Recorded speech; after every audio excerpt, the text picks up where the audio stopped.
ज्ञान का भूत अब आजाद हो चुका था। अमित जलकर भस्म हो जाता है। धप्पा नगर फिर से अंधेरे में डूबने लगा। गांव की गलियों में एक बार फिर चलते फिरते हीरे दिखने लगे। जो भी उनके पास जाता उसकी लाश अगली सुबह मिलती। अमित की एक गलती ने पूरे गांव को भयंकर खतरे में डाल दिया था। गांव का कारोबार रुक गया, मशीनें बंद हो गईं, बच्चे स्कूल जाना छोड़ चुके थे। एक रात गांव का सबसे अमीर व्यापारी गोल्डन क्रिमिनल, जो हमेशा डरने वालों का कुछ नहीं होता कहता था, अपने घर लौट रहा था। तभी रास्ते में उसे हीरों का झुंड दिखा। लालच में आकर जैसे ही वो गाड़ी से उतरा, चारों ओर धुआं फैल गया। धुआं छंटा तो गोल्डन की जली हुई लाश वहीं पड़ी थी। अब ज्ञान का भूत और भी ताकतवर हो चुका था। शहर में टाइटन नाम का एक शख्स आराम से टीवी देख रहा था। तभी स्क्रीन पर ज्ञान का भूत नजर आता है और अगले ही पल वो टीवी से निकलकर टाइटन को खींच लेता है। सुबह उसकी भी मौत की खबर पूरे गांव में फैल जाती है। राय स्टार ने अपने बच्चों से कहा था, घर से बाहर मत निकलना, लेकिन एक दिन पीहू खेत की ओर निकल गई। घास के बीच कुछ चमकता देखा तो पास गई और वो चमकता हीरा अचानक ज्ञान का भूत बन गया। पीहू की भी वहीं दर्दनाक मौत हो गई। राय स्टार टूट गया। अपनी बेटी की लाश को जलाते वक्त उसकी आंखों में सिर्फ बदला था। उधर नरूटो के माता पिता गांव से बाहर जाने की तैयारी में थे, लेकिन रास्ते में उनकी गाड़ी पलट गई और दोनों की दर्दनाक मौत हो गया। अब राय स्टार का बेटा चिंटू ही आखिरी उम्मीद था। उसने पापा की दी बंदूक संभाली, लेकिन जब एक दिन स्कूल जाते समय उसने छत पर भूत को देखा और गोली चलाई तो भूत बार बार अपनी जगह बदलने लगा। आखिर में चिंटू को भी उसने जिंदा नहीं छोड़ा। राय स्टार अपने बेटे की लाश लेकर रामू काका के पास गया। काका,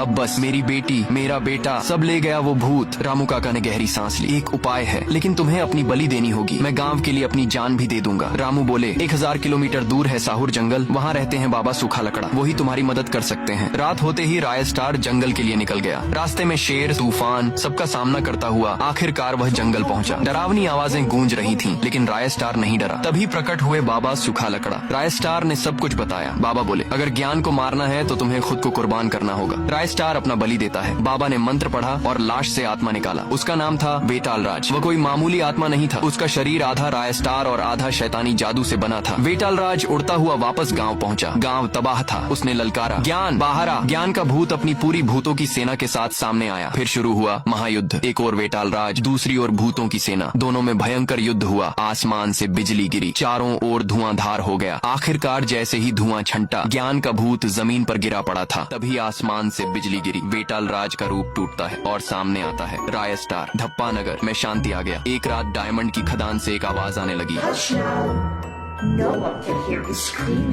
क्या धप्पा नगर फिर से भूतों का गुलाम बन जाएगा? या कुछ और पार्ट 3 के लिए कमेंट करो। धप्पा नगर अभी जिंदा।